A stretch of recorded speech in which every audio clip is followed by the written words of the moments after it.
I remember when I was at El Camino, I felt that I was I was only doing stand and deliver and then showing old movies. I mean, that's all I do. And I wasn't happy with it, and I didn't know what was wrong. And I had read an article in Psychology Today. It was the Man on the Moon, where you land on the moon and you have to figure out what items are important and which aren't, and you rank them. So I made it into a little class exercise, and I got them in groups, and the groups just took off. They were so ready to do something besides listening to me talk to them.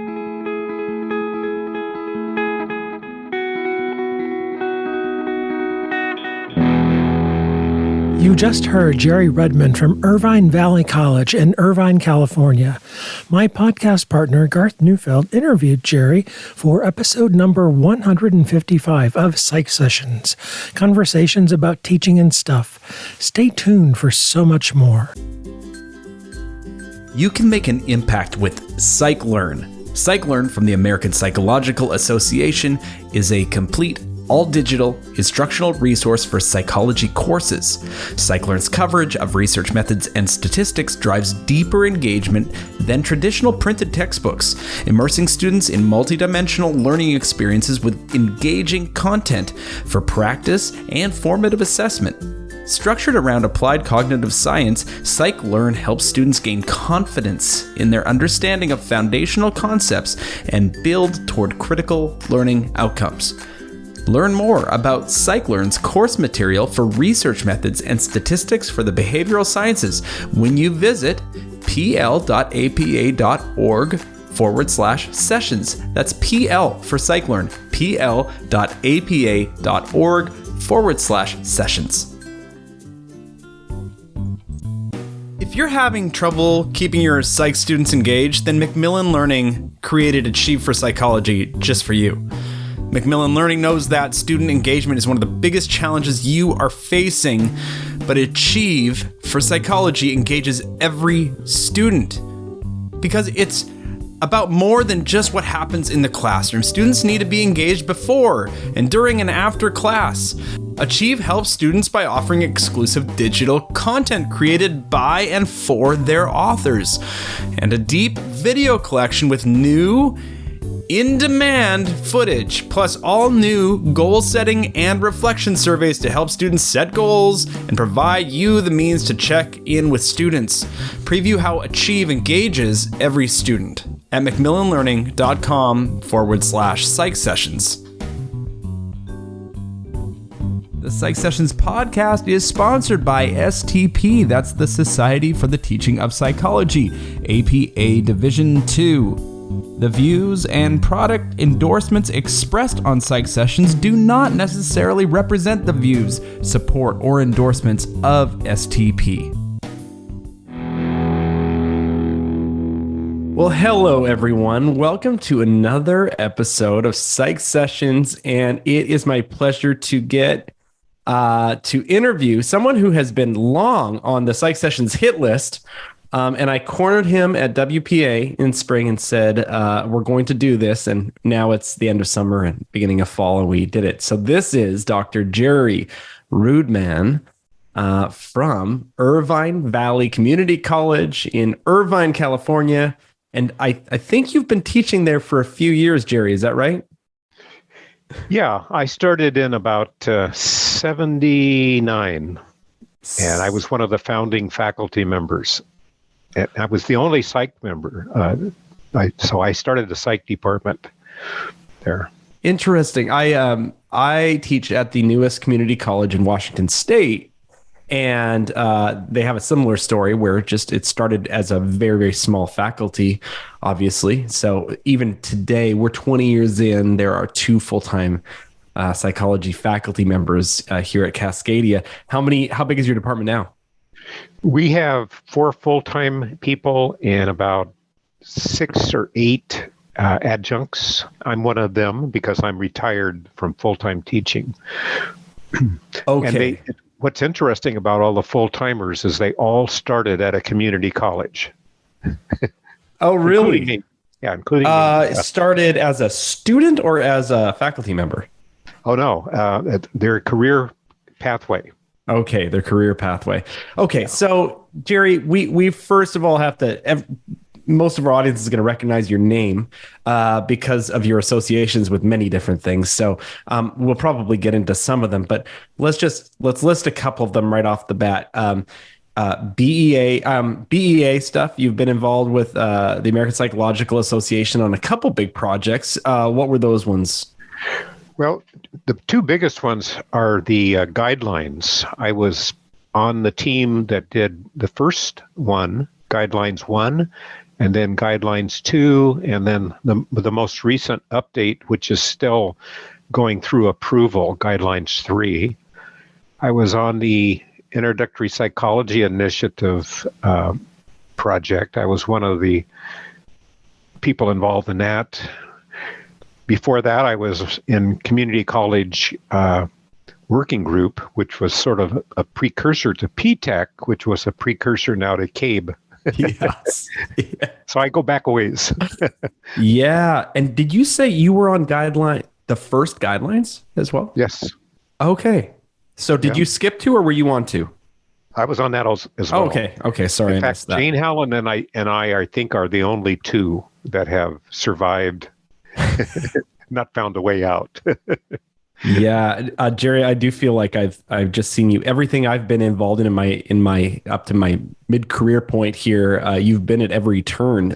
So we definitely have a few things to learn, and I want to ask you about kind of longevity and how you've seen these things change, not only at APA but at the community college. But that's not all, folks. Psi Beta has been a passion of yours. Are you still currently executive director? Yes. I began serving as executive director in 2005, and I tried to retire about 3 years ago, and the person who came in it didn't work out, so I took it back. So yeah, I am still the executive director. Okay. So what are we missing here? What else have you given your time to in kind of throughout your career? What are the big markers for you? Well, I would say, I started as a advisor of a Psi Beta chapter in 1992, and I had already been teaching. As I said, I started in like 1979, and I would receive these promotional materials in the mail at my office, and I would just throw them in the trash can and about Psi Beta. And, why would anybody want to do that? And then I attended the APA conference in San Francisco in around 1992, and I had nothing on my schedule at that time at the conference, but I saw that there was a Psi Beta information session. So I walked in there and sat down, and I saw all these students that most of them were from Cerritos College. They brought their entire chapter. And a lot of them were underrepresented minority students. And they were just really sharp. And that motivated me to start a chapter. And I came back, started the chapter in 1992. And that was probably one of the most important professional development moves I've ever made. And I was sad, I would look back at that and I thought, well, I wish I wouldn't have waited so long, because what Psi Beta did is start networking me with people from across the country. I eventually became the Western Regional Vice President, National President, and by that time I was being invited to BEA Educational Affairs events and a thing called P3, which took place at James Madison University. And that's how I heard about guidelines that were being started, and I got onto that group task force because they wanted to have some community college representation. I was the only representative from a community college at that time. So the changes, you ask about the changes, I think there's a lot more involvement professionally of community college teachers now in national organizations. One of the reasons is Psi Beta and the Bureau of Educational Affairs and Society for Teaching of Psychology However, I feel that for the most part, it's still a minority of professors, especially when you think of people that are teaching at really remote locations, or they're in small departments, or I've even known large departments where everybody just kind of like the stereotype of the commuter student. The professor comes in, teaches, and leaves, but they don't connect with the professional organizations, which is a real drawback for their professional effectiveness, because there's just so many resources that are available now for community college and university professors. It's just, to not take advantage of those and be involved is not a good choice, I think. Yeah. It seems that I don't know. I feel like the way that I found my way into kind of these national relationships and opportunities and kind of getting in touch with these resources was through the community that I was a part of at my first job. And so the other professors there were aware of STP and were involved in APA. And so it's something you observe and you think, oh, this is how it works. But I could see that if you were a one-person department in a smaller place, or if there were people around you not participating in this way, or not knowledgeable about these resources, that it would just never occur to you. And I think that's one of the problems that we have is, how do we get all this good stuff out to all these teachers of psychology? I think Eric Landrum, he suggested, and I don't know if there's data on this, I'm sure there is if he suggested it, but there's that there's about 40,000, psychology instructors in the United States, and we are not seeing those kinds of numbers, right? So, yeah. Right. Yeah. To your point. It's when we have a hiring, faculty hiring process to hire a new faculty person, one of the questions I always like to ask as part of the group interview that we do for candidates is, how do you stay current in the field? And, the question I would like to hear is, well, I subscribe to teaching of psychology. I'm active in STP or something like that. Yeah. Or at least look at the material that they put on Facebook. When one candidate one time said, well, I asked that question, how do you stay current in the field? And the answer was, I stay about a chapter ahead of the students in the textbook. And I thought, oh, that's not a good answer. No, listeners, just make sure that you don't use that answer when you're interviewing for a tenure track position. Yeah, exactly. Yeah. Okay. So you've seen you've seen a few things over the decades. So let's start at your college. Actually, if you don't mind, Jerry, I'm so aware of what you've done in the last 10 years that I would like to go back maybe and just hear your story about how you got involved in teaching psychology in the first place. And maybe we even back up to as a child, where did you grow up and what was school and education like to you and to your family? Right. Well, I came from I had a brother. I was my only sibling. My parents, neither one of them went to college. My dad dropped out of high school, and my mother had to work to help her parents out, so she didn't even go to high school. They were both very intelligent, but not high school, or didn't even go to high school. So when I graduated from high school, I didn't know what to do. And there was a community college near us called Mount San Antonio, which is it's in Southern California near Pomona. And I went over there, and my interest at that time was electronics, because I had started messing around reading electronic books, and I took an electronic course in high school. I had a couple of part-time jobs where I worked as a technician. So I got into a career and technical program that ended with an associate degree.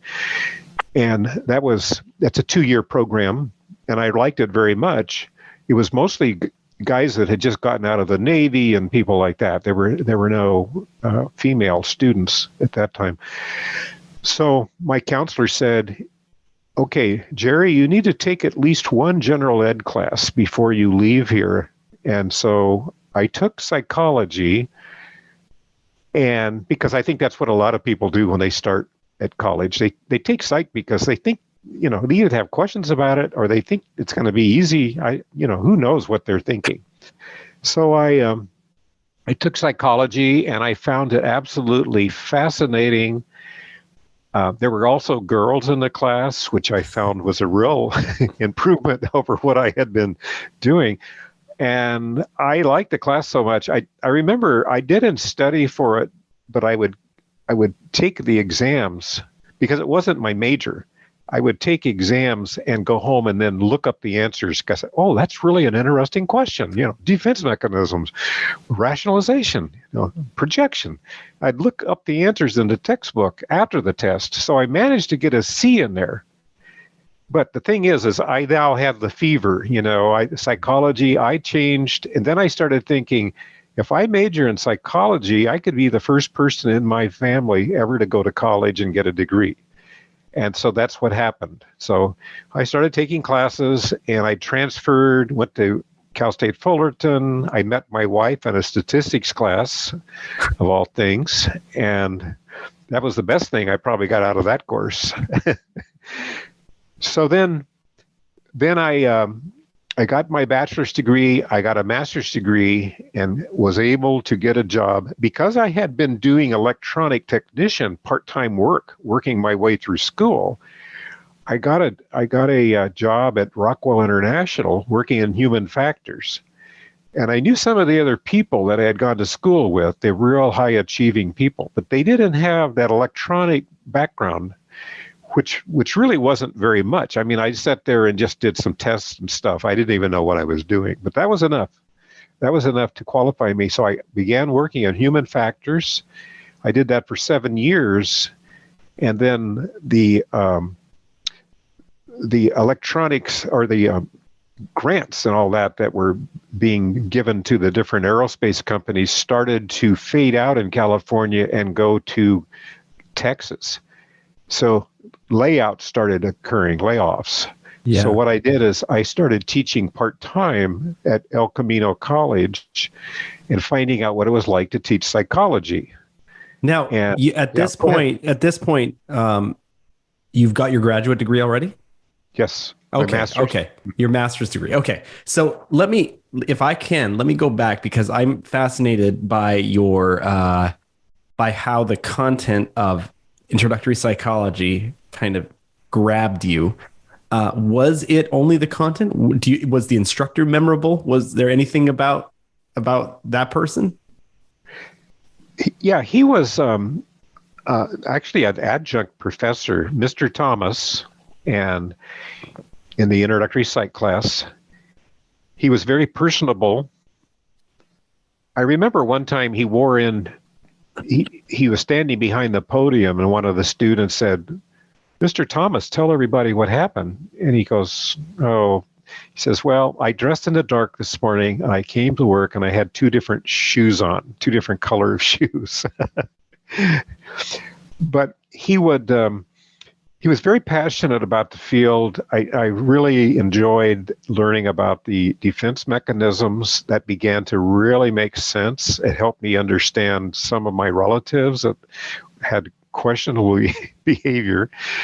I remember too that one time he showed a movie, and it was about child development. We were studying that, and there were these two little kids fighting, and both of them were just angry, and they were hitting each other. And he stopped the movie and he said, "Why are you all laughing?" He said, "Don't you see the tragedy here? These kids are trying to hurt one another, and you're laughing." And so we had a big discussion about why did that happen, and why does that bring out laughter? It's, some kind of a defensive thing, I suppose. The other thing he had done is he had interviewed some psychopaths, and he talked about what it was like to talk to psychopaths and the kinds of things. He said he said he was interviewing one once, and he said, well, that's odd that you would say that. And the guy says, yes, because I have no personality. I am basically amoral. So, I mean, it was just a real thought-provoking kind of a class. That's really interesting. It everything we know about active learning being a superior way of educating, it sounds like before maybe that research was out there and the general public knew about it, this was the kind of intuitive way that he taught his classes. Yes. Yeah. And then it resonated. Yeah. It was in the days of stand and deliver, but he engaged us with discussion and in small groups and stuff. So, yeah. So do you think the content would have still grabbed you if he wasn't there? It would have been, if it was stand and deliver? I think so. Yeah. I think so, because he had discussions and he showed movies, but the thing is he just had a real interest in us and in the subject matter, you know.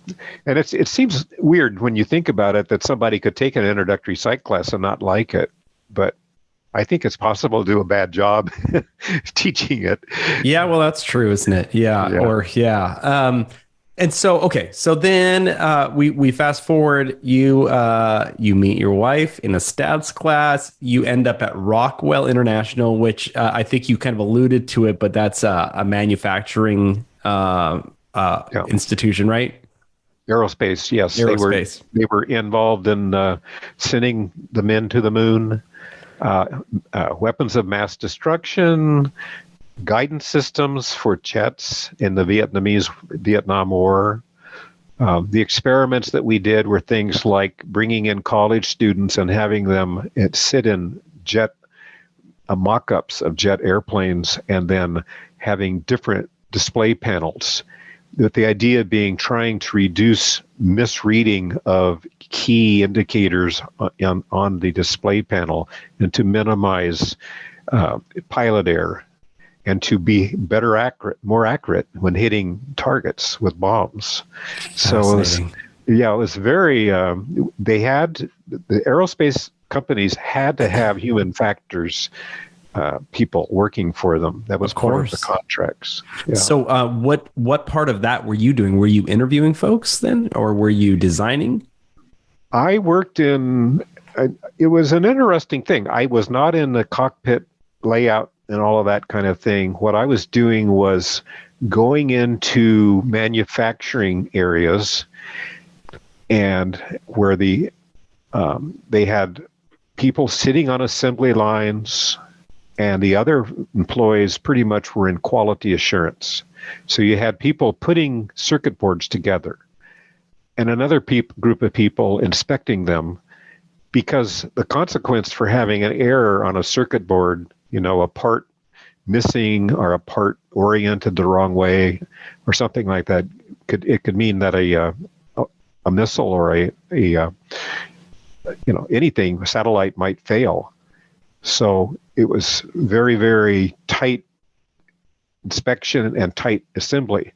So my job was to go in, and I have to tell you, I was new to all of this, and I had no idea what I was doing, but my pattern was I would go around and I would talk to people who were in the assembly area or the inspection area, and because they did this 8 hours a day, they put things together and all that.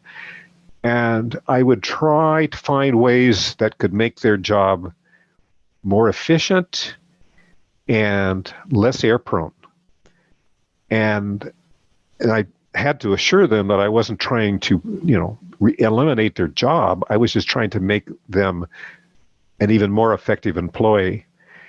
And so I ended up doing some things like I designed some things that people could use who assemble parts that would make their job much more fast and easier to use, and would have somebody else in the company, of course, design these and pilot test them. So one of the things I did was, I think the thing that strikes, kind of overlapped with psychology the most was in the inspection area. We had people inspecting circuit boards trying to locate any kind of defects.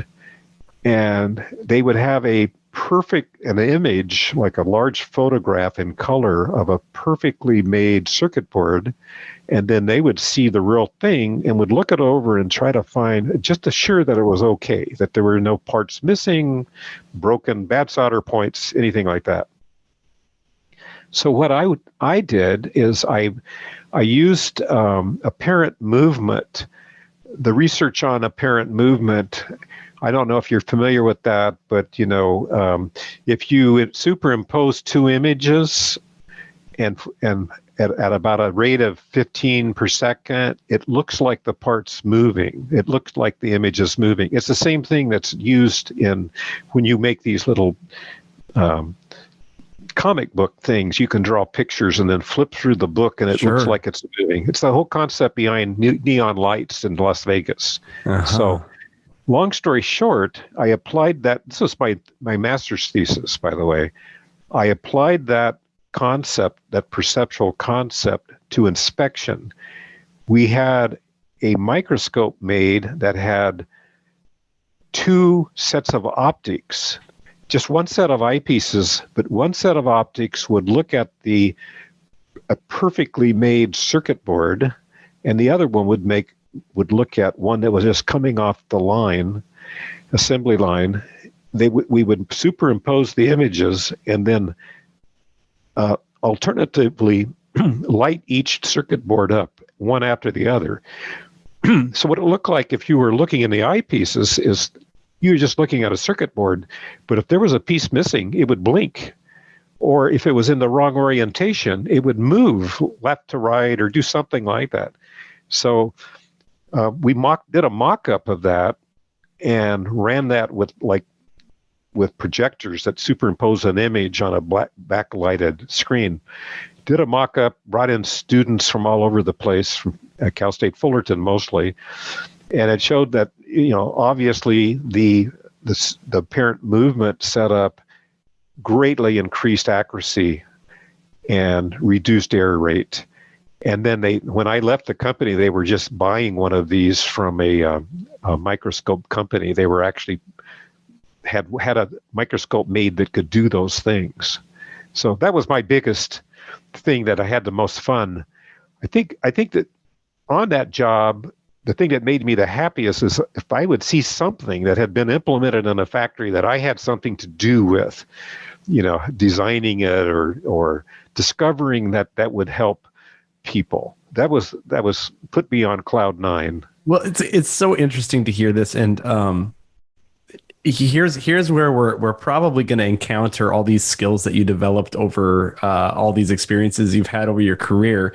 And I know that you've been involved with like the skillful psychologist work, and how much you value and talk about skills now. But these experiences, one of the things I see is that you are solving problems and collaborating with others. It's almost like this team thing that gives you a sense of accomplishment. And you are one of the team players that I've been observing now for 15 years of my career. You like to work with other people on projects where you accomplish these great things. It seems like to me. I don't know. Am I off? Right. Oh, no, you're absolutely right. There have been times where I've been asked to lead a team or something like that. And I say, you know what? I don't think I'm that skilled. My leadership skills are not great, but I am a really good team player. Let me do that. And I think, all of those skills that we did with the 21st century workplace skills are really valuable. I learned a lot from that project. I don't know if you wanted to segue into that or not. Well, let's go, and we'll come back to kind of the timeline. So let's talk about it. Well, we began the group I was with, Karen Naffel and Drew Appleby and several others. I've got them: Jason Young, Jay Van Kirk, Stacy Spencer, Bernardo Caducci.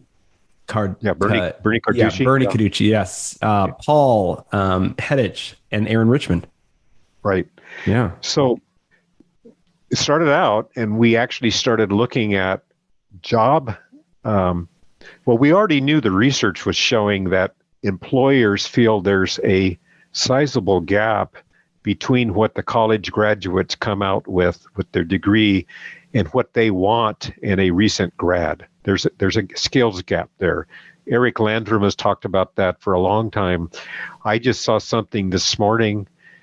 Another study came out. They're saying the same thing, that about only 20% of graduates have the skill set that they would like to see, that employers would like to see. So that was where we started with this 21st century project. And then we started looking at job announcements in which people with a BA in psychology could apply. They may be jobs in which they would look for sociology or other majors or general, liberal arts majors as well, but psychology showed up. And I wasn't part of the group that did a huge analysis of all of those job descriptions. And it kind of started showing that there were clusters. They ended up being 5 clusters of skills. And under those, there were more specific skills. And I think there's 17 of them. And those are things that we made a nice little table of that and started wondering, where do students pick these up? And do they know that those are things that employers want? Because this was employer driven, but also ran that through a psychology perspective and said, people that get to BA in psychology, at least they have the opportunity to learn all 17 of those skills. Whether they do that and whether they can articulate that to an employer, we're not sure. So that's where we started developing supplementary materials and things like that. First of all, I developed a checklist that students could rate themselves. Like, where are you right now, in your second year as a major? Where are you in terms of those 17 skills? And we tried to operationalize them so it was a little easier for the students to understand that. And so I think that's still developing. A lot of those are still developing. I know that Stacy Spencer and Karen Naffel and a few others have developed a skills-based resume and a cover letter that emphasizes skills. And now I have students sometimes ask me to look at their letter that they're applying to it for a job or for grad school. And I'll go through and look at it and I'll say, I know you pretty well and what you're saying here flows well, but it's more of a philosophical statement. You need to point out the skills that you have because those are the things that they want. So this is sorry, my cat's kind of running around. No, that's fine. Mine does the same thing. Your cat's cute, by the way. Okay. So in case folks have not seen this, just Google the Skillful Psychology Student, APA.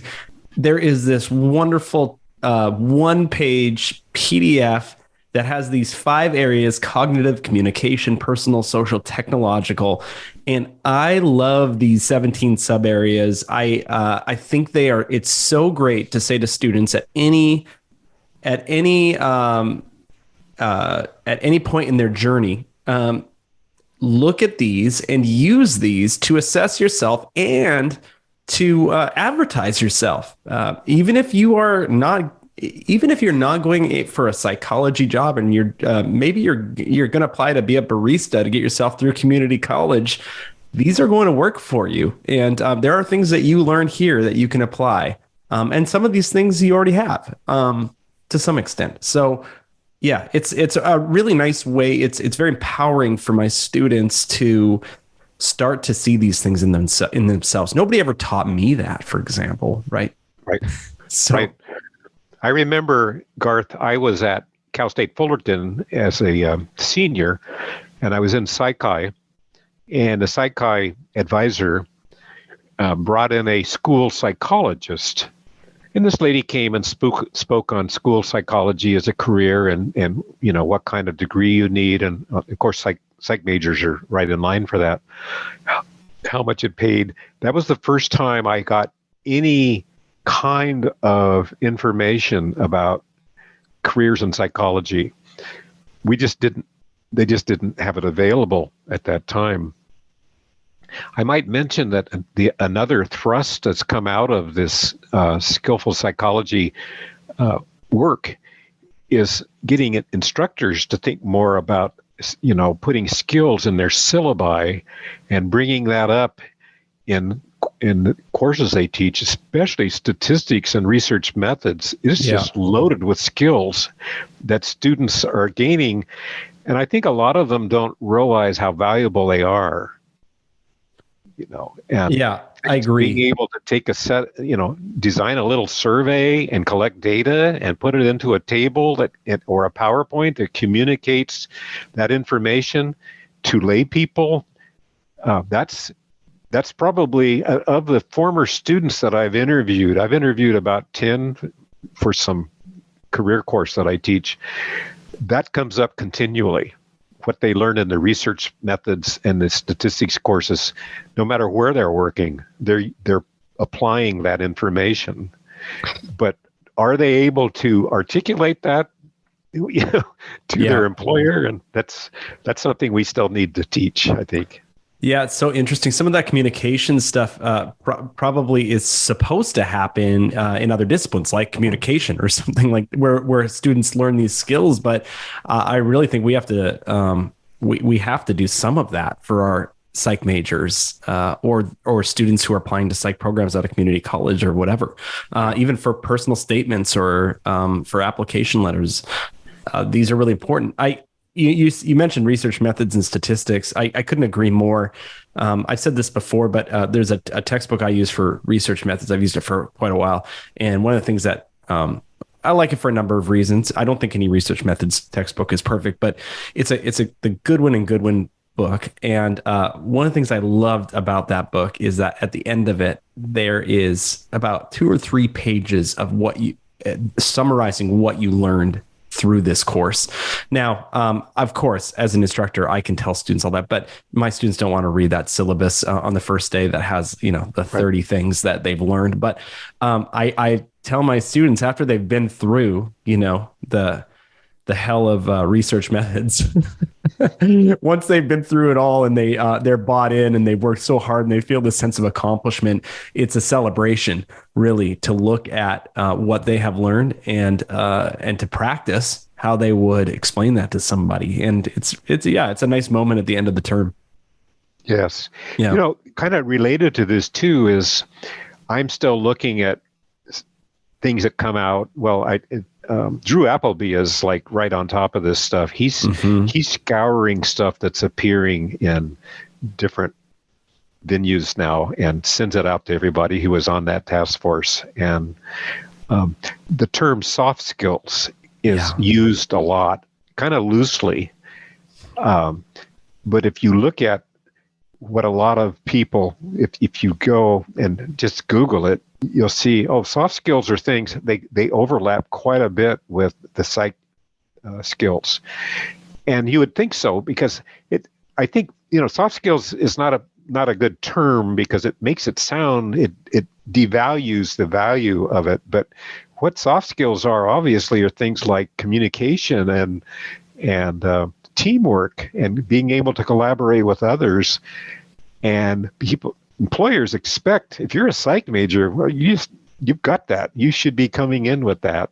But I'm not sure we always teach it. We kind of think it just comes in from osmosis from getting your degree. But yeah, I couldn't agree more. I guess I'm looking at this list and the soft skills, which again, I don't think anybody who probably worked on this document loves that term, which is probably why you didn't call them soft skills. Right. But, I guess some of maybe the technological skills are more probably considered the hard skills. But yeah, a lot of it is relational. It's communicative. And the cognitive skills that are going on there. I have we gotten any feedback from employers about this document? I know that it's it's being picked up and referenced in a lot of articles. It does show up. But that's a really good question, and that might be a good question for the lady that works for the Center for Workforce Development. Karen Stam. Yeah, Karen. Mm-hmm.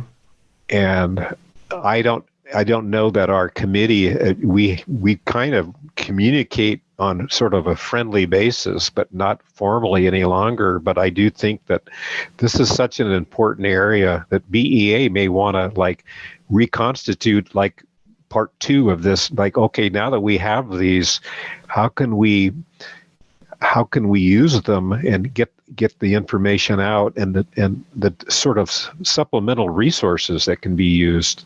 Are these being put into career resource places on campuses? Are students seeing them? It's a really good question. What is the impact of this? I do think that probably should be part of the assessment of students when to see if they're transfer ready or their bachelor's degree ready. Is they should be aware of 3.0 out learning outcomes and the 17 skills. Yep. Did this grow out of CABE, this initiative? I think CABE was the one that was behind it. Yeah, they decided they wanted this. I could be wrong about that, but I'm pretty sure that's because we had several CABE people on there. Right. It was an initiative, and CABE's great, and that's one major area where community college faculty are much better represented now. We have as many people on the CABE task force or group as there are university professors, and I think it's made a big difference in how we are seen at community colleges, and how we respect our university colleagues and peers. Yeah. Well, let's jump there. We will get back to the timeline, but let's jump in. You've seen at APA pre-PTAC, and then you saw PTAC, and then you saw CABE come. Can you just talk about, I think you did refer to it early on, but at the community college level, it's becoming there's increasingly more opportunity for community college folks to get involved nationally through APA, either as a large organization or through Division II STP. But what were your early days like, or what did you kind of perceive early on? Well, it kind of felt like there were only about 3 or 4 of us that were any way involved professionally. Now, there were some organizations that focused on teaching. I can't remember that they've been disbanded, but there were some teaching organizations that would sponsor speakers and symposia at the regionals, for example. But then PTAC started doing that, and now I think we have Psi Beta, Psi Chi, PTAC is sponsoring things, STP is sponsoring things, and I'm probably leaving 1 or 2 organizations out, but it's teachers are much more involved. Those who teach psychology at a university or community college are much more involved in the conferences now. I think, though, we still have the issue that the majority of community college psychology teachers are not professionally involved, and they don't know that they don't know, and that they need that.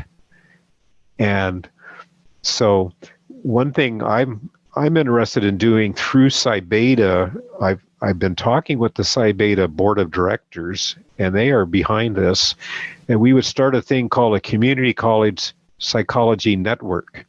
And basically it would be free to join, or maybe very, very low cost. And it would be a place that we would have our own website, Community College Psychology Network website, and it would feature all of the different organizations like BEA, STP, the regionals. And that way we could try to recruit through Psi Beta and then going outside of Psi Beta, because Psi Beta only has 160 chapters, but there's over 1,100 community colleges in the country. And a lot of those community colleges are multi-campus districts. So we've just touched the surface, but we're probably the largest group professionally of psychology teachers are Psi Beta advisors. So we're very serious about developing this community college psychology network, and it wouldn't be there to compete with any of the existing organizations, but just to facilitate knowledge of them and bringing people together. And maybe we would sponsor some webinars or something like that. And we'd also like to have students. Community college students need a place to go too. Yeah. They're kind of like, if you start at a university, your psych degree, that's one thing.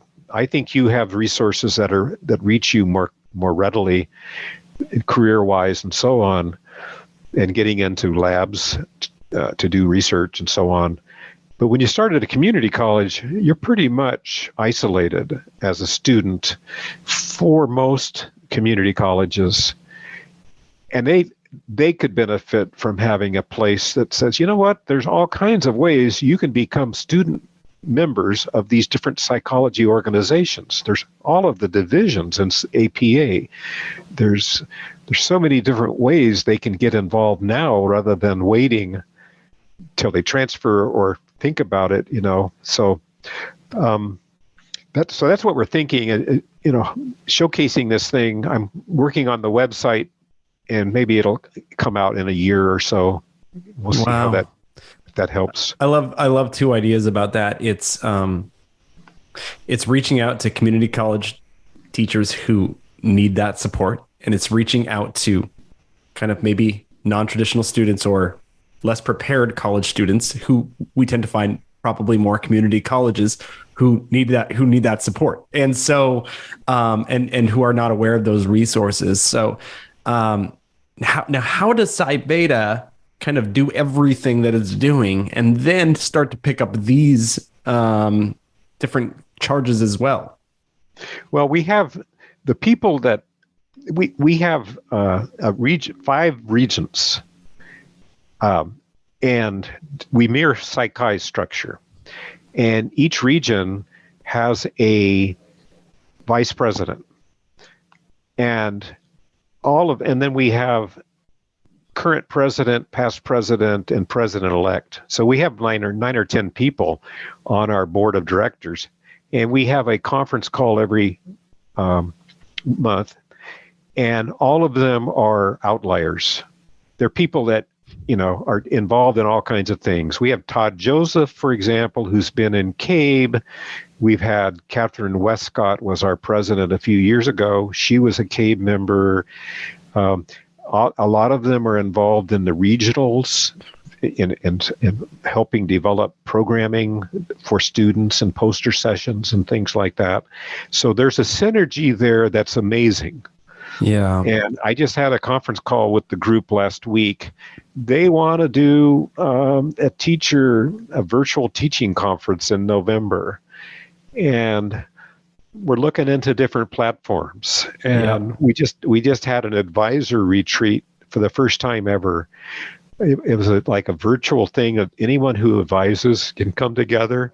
30 people showed up with 2 days notice, and they want more. So there's a synergy building there that's really great. It's difficult, however, to get some community colleges kind of resist the idea of starting a Psi Beta chapter because they see it either as elitist or who in the world has time. Well, the thing is, the benefit of it, I've experienced that. First off, you start working. There's such a range of ability and commitment among students at a community college. But when you have a Psi Beta chapter, you start working with the ones who are the most interested, and they have to qualify by GPA anyway. And so they're sharp students. They transfer at a high rate, and they do well. We hear back from them, and we have former students are now in doctorate programs. and so on, they do quite well. And some go right into the workplace. I've had several students that have gone to UCLA or Berkeley. They graduate and they go right into the workplace, and they do pretty well. So the synergy is there. But the thing is, from a standpoint of being a teacher, I now have students in my classes that I know pretty well, that I know by their name, and they're really good role models. Yeah. And so that changes the nature of the courses that I teach. It increases the quality and the satisfaction for me. Plus, these students are doing service projects and bringing in speakers and things that all the other students who are not even in Psi Beta can come and gain from, and, learn something from. So it's a win-win. In most colleges, it's been a really good experience. And how much like I time said before, I wish I had started before. I was teaching for over 10 years before I even got involved professionally in Psi Beta. Now, that was the other thing, is that was my entry point. Psi Beta was my entry point into professional psychology. Yeah. I never would have known. I didn't even know what WPA was, the Western Psych Association. I'd never even heard of it until I got into Psi Beta, and they asked me, you should come and bring students. So, and then that's how I got to know people at the APA. And I mean, I would sit there when I was on the 1.0 group, making, writing up the, what do we want our students to know when they graduate in a BA in psychology? And I'm sitting in the APA building thinking to myself, how in the world did I do this? How did I get here? I was a dropout kind of student in high school. So I've been very blessed, and psychology is the reason for it. Yeah, man, that's a great reminder. Yeah, I think we all, if we are involved at this level, we all have the story of that one thing. For me, it was a phone call from Jane Hallinan, who I didn't know, and I didn't know of. That's how disconnected I was from the community. Yeah. I didn't know the Rudmans and the Hallinans and the whoever else. But yeah, it was a single phone call and saying yes to something, and there starts the ride. So for folks who are listening, who are considering Psi Beta, on the Psi Beta website, you can apply as an advisor to start a new chapter. How many hours should a new advisor plan to be giving to Psi Beta on a regular basis if they want to, do right by their students and the organization? Well, if you get the right students, getting started and all that, I would say it's a couple of hours a week. You usually have a meeting every couple of weeks, but you get officers that work on the agenda and the minutes and service projects. We have a research committee in our Psi Beta chapter, and so I would actually start meeting with the students on Friday afternoons that were doing research projects. Now, there was no course for that at the time. There is now. We actually made a faculty-mentored research course as a consequence of working with the Psi Beta students. But I would be meeting with them on Friday. I remember we had an adjunct professor who really was interested in getting a full-time position, and she was really excellent. Was teaching. Solki Kim was her name, and she does have a full-time job now at Palomar College. Right. But I remember she said, can I come to some of your Psi Beta meetings? I said, oh yeah, all the faculty come. All of our full-timers come to all the meetings, and the part-timers are invited. And so she heard about, I was meeting with students on Friday afternoon, and she says, can I come and help on that? And I said, sure. Because basically what we have is like a university model. We have 2 or 3 students working on one project and another couple of students working on another project. And we just meet. It's no lecture, none of that stuff. We just meet and we talk about how would you design the study? How are we going to get this through the IRB? When you get the data, we would all get together. People would watch one another's research groups analyze the data, and then they eventually present it at a conference. Now, we started a journal, Psi Beta started a student research journal, and some of our students are publishing now. So but the thing is, so Soki Kim, getting back to this story, this adjunct, she came and she said, she told me after the meeting, I can't believe this. You have a room full of students on a Friday afternoon. This campus is dead. Everybody else is gone. And these students are really engaged. She said, this is amazing. So I said, yeah, well, that's just, it's just evolved that way. And it's a great experience. So. Yeah. Yeah. Well, yeah, that's great. It's a great opportunity to give students. Hey, let's jump back into your timeline. So when your job kind of dried up because they laid people off and moved to, I think you said Texas. Did you say Texas? Yes. Lyndon Johnson was president. All the aerospace went there. Right. And at that point, is this is your first teaching gig? At that point that you take on? Yes, I got a job teaching at El Camino College, and I remember the guy, Art Ellis, not the same guy that's for rational emotive therapy, but had a similar name. And what I did is I sent postcards out to all the community colleges I could drive to. We have a lot of community colleges in California, so that was easy to do. And mostly I got back, okay, you're in our file. We'll let you know if we need anybody. But I didn't hear anything back. And then suddenly I got this call from El Camino College, which is in Torrance. And I live in Anaheim, so that's about a 45-minute drive. So I went down there, and this guy, he's the dean of social sciences, and he's looking for a part-time psych teacher. And he says, well, tell me something. You've never even taught before. You weren't a TA. You were nothing. Why should I hire you? And I says, well, yeah, I got to start somewhere. I couldn't think of anything else to say. And I said, I really do admire the people I had as teachers, and I admire the community college system. I went through the community college system. I owe a lot to it. So he decided to take a chance and let me have a class. I have to tell you, I was terrible.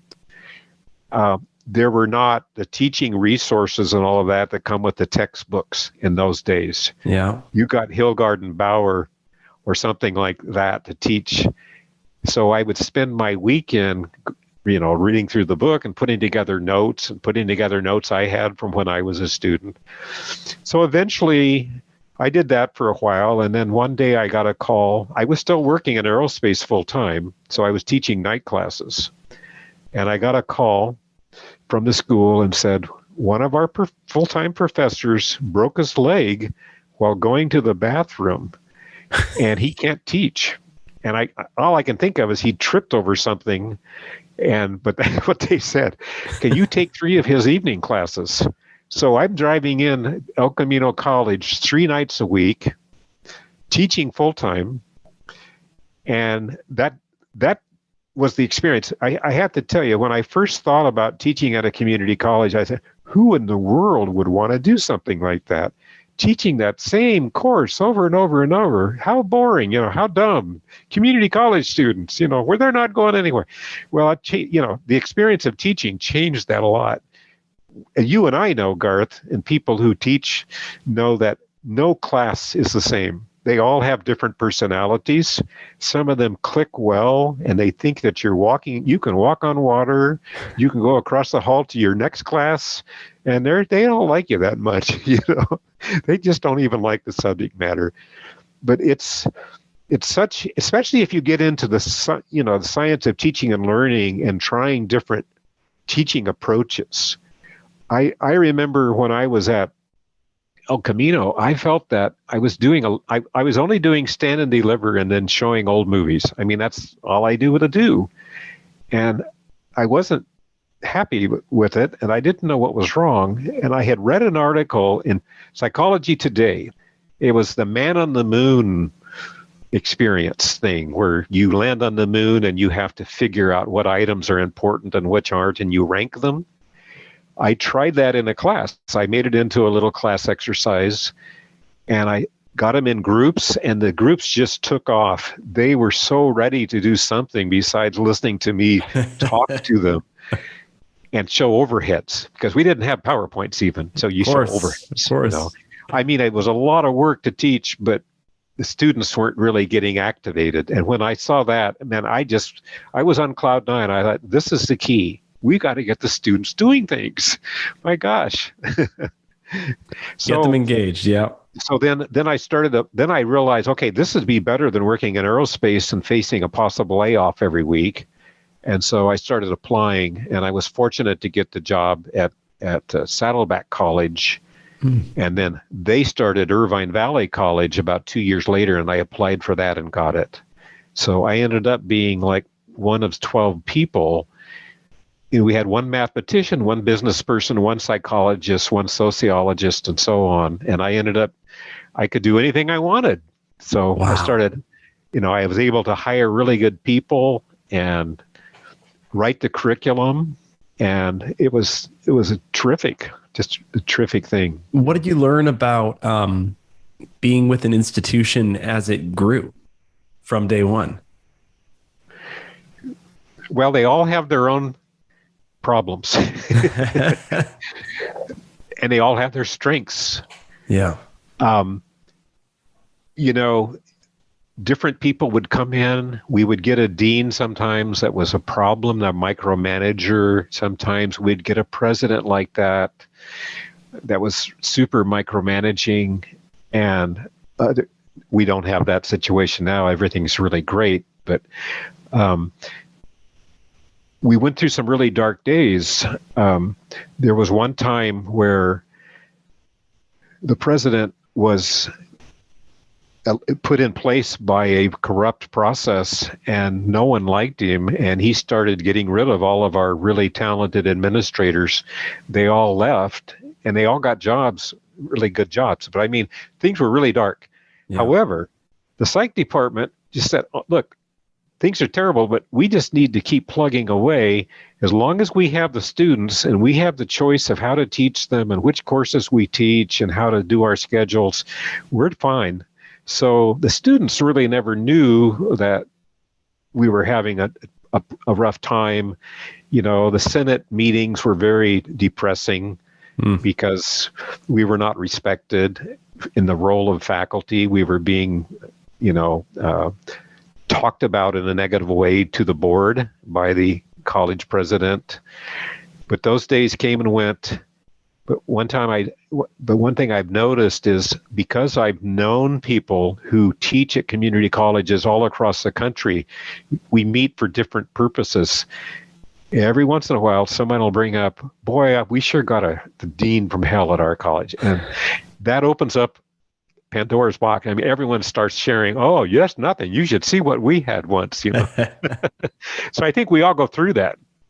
But I think being psychologists, we're better able to tolerate those nuances and those bad times and stay with the primary mission, which is our students, and serving them well. Yeah, it's interesting to hear you say that when the administration is not going well, you can kind of focus on the department. And I think probably some people are listening and thinking, okay, well, what if the department is dysfunctional or it's not going well? Well, then at that point, I think you focus in on your students or subparts of the department, somewhere to put your positive energy so that, you don't go down with the ship, at least not mentally down with the ship. That's exactly right. And the thing about that too is you may not have colleagues that you get along with. I mean, that may be the result of just different circumstances. But if you get involved nationally and in some of the organizations like STP and things like that, you will have friends that are like you, that are motivated, they're committed, and you'll have them, and they'll be all over the country. And you're a good example of that. We've benefited so much by knowing the Jane Hallandens and the Eric Landrums and the different people like that. Bernie Carducci's, they're fabulous people. Maybe we're all outliers. I don't know, but there's room for more. Yeah. And And so that's what I had. At one time, the only other person teaching psychology was a history teacher that had a little bit of counseling background, and they had to put him somewhere, and they put him into psych. And he wasn't a real committed teacher. And so I just started making my connections with other psychologists across the nation, and it was very rewarding, especially now with Zoom. I mean, we can talk to our friends face to face all the time now. Yeah, that's true. And speaking of that, now that the pandemic has allowed for us to meet face to face, where am I going to see you upcoming? Are you planning to do some traveling this fall or this year?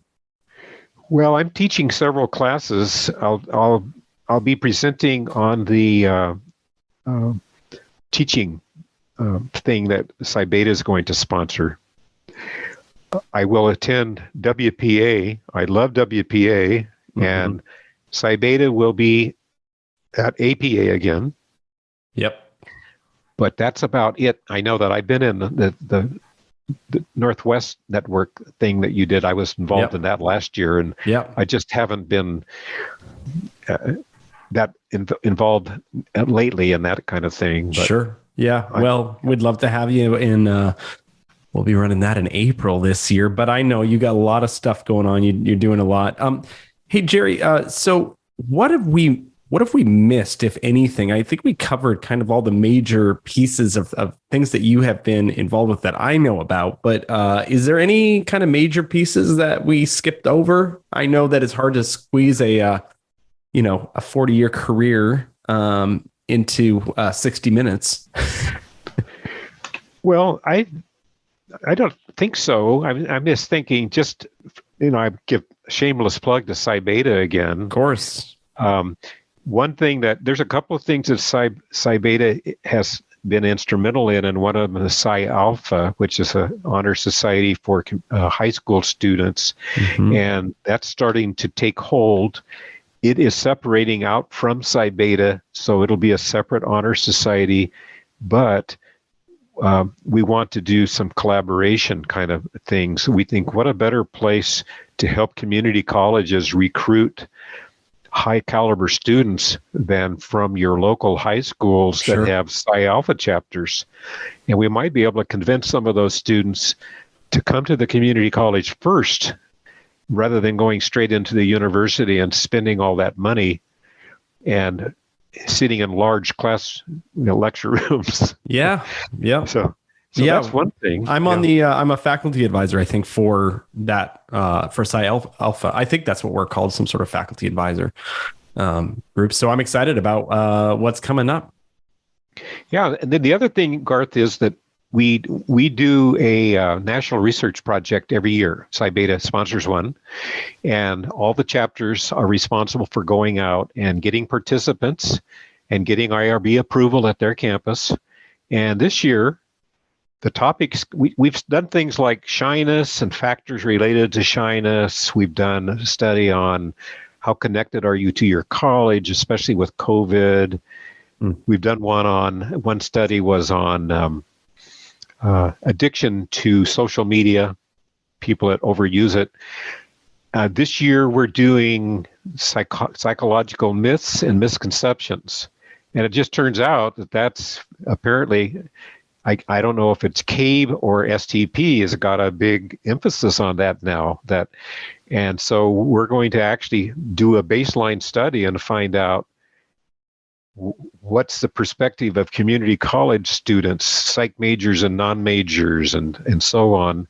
How many of these beliefs do they believe, and how sure are they that they're true? And we're going to try an intervention. We're going to actually do an intervention in which some students are exposed to a critical thinking exercise first, with the idea that maybe when they answer the psych myths, they'll be less likely to endorse them. Have no idea if it's going to work, but we're going to give it a try. And I think this is an area that's rich. I think it's an area that's rich for development and not exploitation, but teaching more of this to our students. The last thing we want is them leaving our introductory psych classroom still not thinking that psychology is a major, or is a science, I should say, or believing some of these same myths that are some of the leading ones that they shouldn't believe, even, and they leave introductory psych with those same myths. So that we're gonna start focusing more on that and the source of those myths in the next year. Fantastic. So you're still, going back to your first job out of graduate school, you're still finding errors. You're still creating devices to find errors, which is brings the whole thing full circle. Jerry, thank you for all of your service, for paving the way for community college instructors, for all that you've done for Psi Beta and APA. I've really enjoyed being on 3.0 with you, on IPI with you, and it's nice to finally sit down and kind of hear your story. And I gotta say, the things that you probably didn't think we'd talk about today, like your first job, and those things are just so fascinating. And so thanks for sharing all that stuff. Oh, it's been a pleasure. Yeah, when I look back, I really feel blessed. Things have just gone so well for me, and being involved in the professional level with people like you and all that group, it's just been enormously satisfying. It's been fun.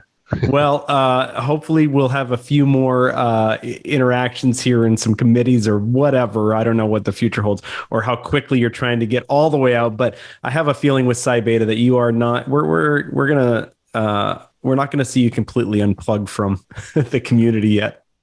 No, I don't think so. I hope not. All right. Okay. Well, Jerry, thanks for your time today, and it's really nice to see you. Okay. Thank you, Garth. Been nice to see you too. Take care.